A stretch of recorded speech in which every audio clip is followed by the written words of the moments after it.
So I am going to make New England Clam Chowder, and it's a very simple recipe. We got 2.5 pounds of potatoes. We got some fresh in the shell clams. We are going to make our own clam juice. We're just going to store it in these bottles that came from the store. Don't ask me how I got those. Carrots. This is one whole chopped carrot. This is about 3 things of celery, all roughly chopped. Whole onion roughly chopped. I'm going to use some minced garlic and some butter. Made this butter myself, put it in these fancy wrappers. You know, pay no attention to the name on the thing or the measurements. Did this all myself. All of this is homemade. This is some heavy cream. And then we're just going to use some salt and pepper along with a little bit of ghee to get us going. And we're going to start out by turning this to medium. We're going to start warming up our pan. Okay, so the pan is warming up. I'm going to throw a little bit of ghee in there, about 1.5 tablespoons worth. All right, and I just want to start this process of that melting. All right, this is what I'm going to cook my vegetables in. And so what I'm going to do is I'm going to add just a little bit of oil to this so that it doesn't burn.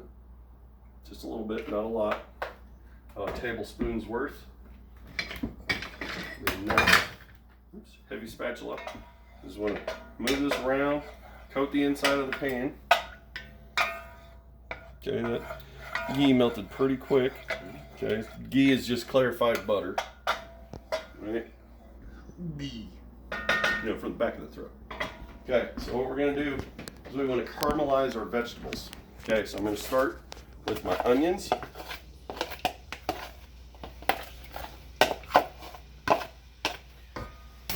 Okay, just gonna get those onions in there, get them spread out, break them apart. They're just freshly chopped.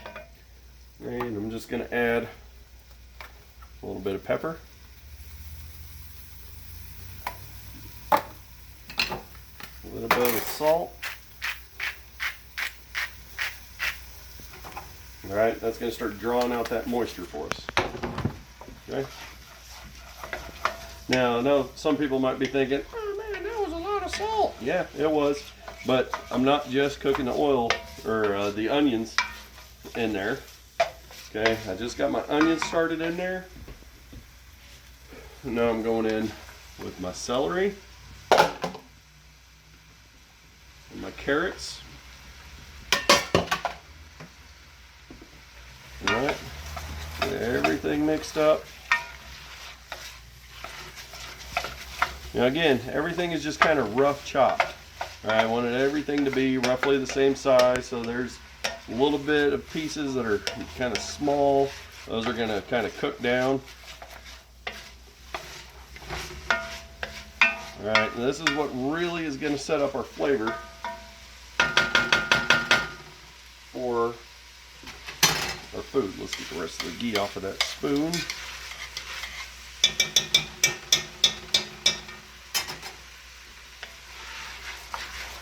Okay, and we're just sauteing the vegetables.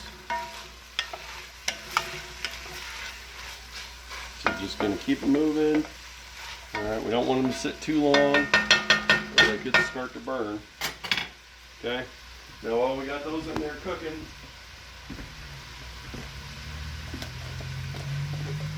come over here. Now we're going to go in with some minced garlic.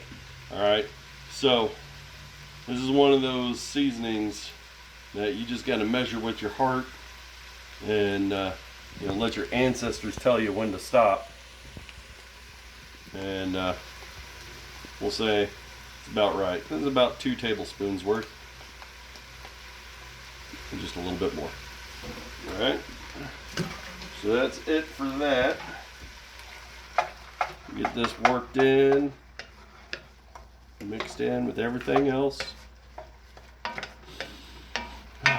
Smells really good already. Now, at some point, like right in here, you go, oh man, doesn't look like I got enough pepper in there. Well, go back, throw some more pepper in. Okay, I don't want to add too much because once we get to the sauce, we want there to be a good balance. All right, we don't want too much pepper in there. We don't want too much salt in there. There's got to be a good, even balance. Whew, that smells wonderful. And we really just want to cook this down.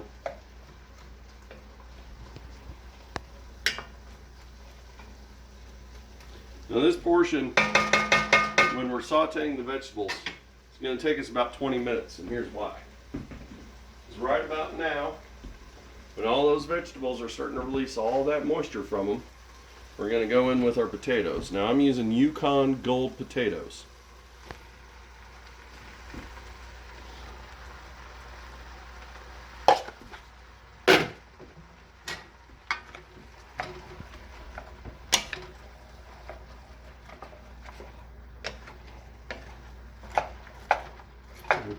And we want to get that good browning on the potatoes. Now, nobody wants a crunchy potato in their food. We have got to get these to soften up. So we're going to do that by cooking this and steaming them with the vegetables. So we got it stirred up. Not amazing at this point, but it's been stirred up. And so now, just going to throw a heavy lid on top. We're just going to let it sit there for a little bit. About every 5 minutes we're going to stir it. Here in about 15 minutes or so, we're going to add in the next step. Our vegetables have started to soften. Our potatoes are starting to get soft.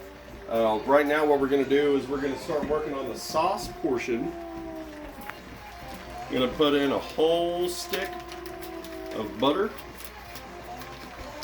If you're on a diet, probably not a whole stick, probably a half a stick.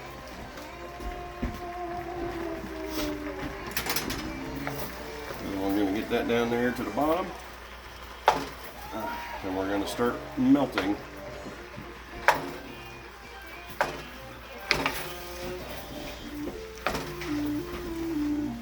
Alright, this is going to form the basis for our cream sauce.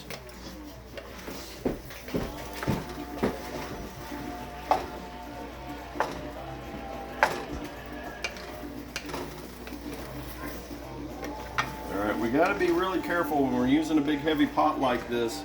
We really have to watch our temperatures that we're using because you're going to get the tendency for everything to stick to the bottom and burn. So keep a close eye on it. If you're not sure, work it at a lower temperature. It'll take longer, but it'll be more forgiving. So that's what you want to watch for. All right, just make sure that you cook at your skill level. A lot of this stuff can be changed or done a different way, but really what it comes down to is letting the vegetables impart their flavor and taking your time. You know, I'm a firm believer 100% that most of your flavor in your foods are going to come from what you put in it, not necessarily seasoning. So if you can cook with just vegetables and you don't have access to a drawer full of spices like I have, I try to cook things as plain as possible. A little bit of salt, a little bit of pepper goes a long way. Let the vegetables do their thing, right? So I've got that butter in there. The butter is starting to melt, all right? And while I have the time, I'm gonna grab my homemade clam juice. All right. Make sure that when you're adding this stuff, you swish it around and get all the stuff off the bottom. All right. Now, making clam juice is actually really easy if you have access to clams, fresh clams, because all you have to do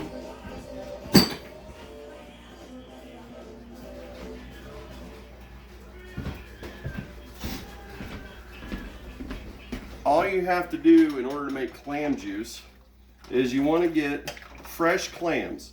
You don't want clams from a jar, frozen clams. You don't want that. Okay, you want fresh clams. And what you're going to do is in a big pot like this, you're going to take you 2, 3, 4 pounds of clams, right? And you're going to put them in, shell and all, okay? And you're going to fill it up with water, and you're going to dump a bunch of salt in there. And when I say a bunch of salt, I mean you're going to put like a 1/4 cup of salt per gallon of water that you put in. So if you're going to use 4 gallons of water, you need a whole cup of salt in your water, okay? And when you do that, the clams are going to start spitting out the sand and sediment that they have in them. You're going to do that a couple of times until they're nice and clean. And then what you're going to do is you're going to throw them in there with some butter, quarter up 2 onions, throw in a big clove of garlic. You don't have to mince it or chop it in any way, shape, or form. Just break them open, toss them in there, and what it'll do is when you bring that liquid up to a boil, the clams will open up, right, after about 5 or 6 minutes of boiling, right? The ones that open up are good. Those ones you want to pull out, and you want to pull out the meat from the inside, chop it up, and you can make your clam chowder with those. The ones that don't open up, after about 10 minutes, throw those away. They're no good. You don't want them, all right? So I added 2 bottles of that clam juice, all right, which is what I just described, okay? They boiled clams with some vegetables, all right, to make a stock, okay? That's all that is. It's hard in Missouri in the middle of October to get clams, so buying clam juice is a lot easier, okay? So all I've got here, all right, this color in our stock comes from the liquid from our vegetables, right, from our potatoes, and from that clam juice, and from the butter.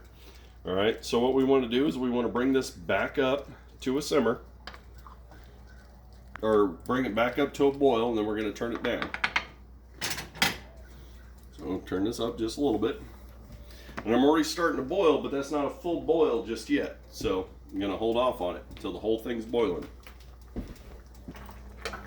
Okay, so came up to a boil, already turned the temperature down, okay? And what this is going to do is this is going to finish cooking our vegetables. Okay, this is going to really soften up our potatoes. Alright, so working on a low to medium, put the lid on, and you're going to let that go for about 10 minutes. Okay, so what we've done is we've let this sit and just simmer, okay? And our potatoes have become tender because I can cut them with the spatula, okay? So that is ready. Now let's say that this was going to be just an all day long event. We're starting it in the morning and we're not serving anybody until dinner time. It's very important that you do not add your clam until the last possible minute in that case, okay? Because like most seafood, if you cook it for too long, it becomes very rubbery and hard to chew. And clams do not take very long at all to get hot. The other thing that you want to do is that if this is going to be an all-day event, you would really just want it to sit like this, right, at a low simmer all day long until you're getting ready to serve it. And then about 20-30 minutes before you're ready to serve it, you add your cream, okay? Because cream will split. The longer you let it sit, the cream will split, okay? Now, there is the chance that whenever we add our cream, that there will be a bit of shock to the cream and it will split on its own. So in order to do that, I've talked about this previously, we want to put the cream into a bowl and then put some of that liquid into that cream so that we can prevent that shock effect. But what we're going to do is we're going to do the same process but backwards. We're just going to add this cream real slowly to our mix. What's going to happen is this is going to drop the temperature of this liquid. So I don't want to change my temperature at all. I just want to let it do its thing and then come back up the temperature on its own.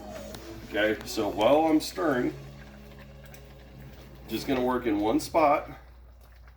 I'm just going to add my cream.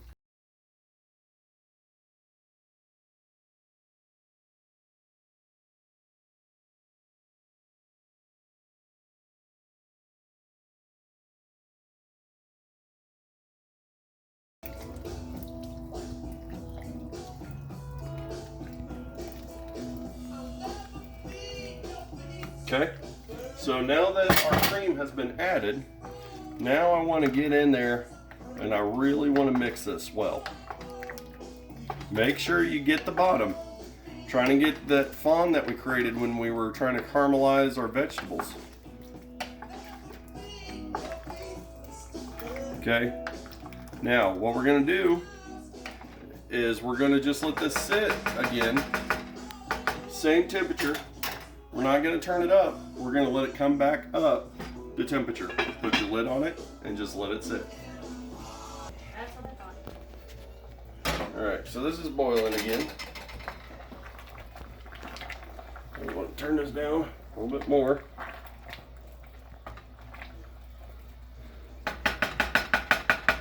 Okay, now I'm going to add my clam. I'm going to add it with all the clam juice that's in it.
Almost ran out of room in my pot.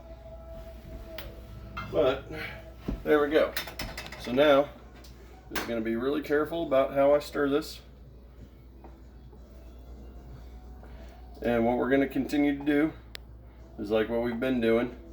Alright, as we add stuff, I'm going to let it come back up to temperature. Alright, we're going to bring it up to a boil. And we're going to turn the temperature down.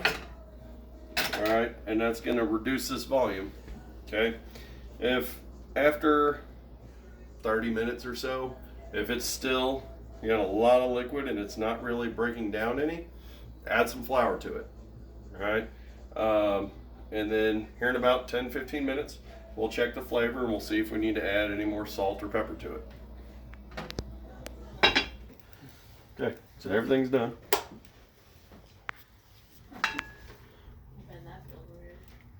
Give it one last stir.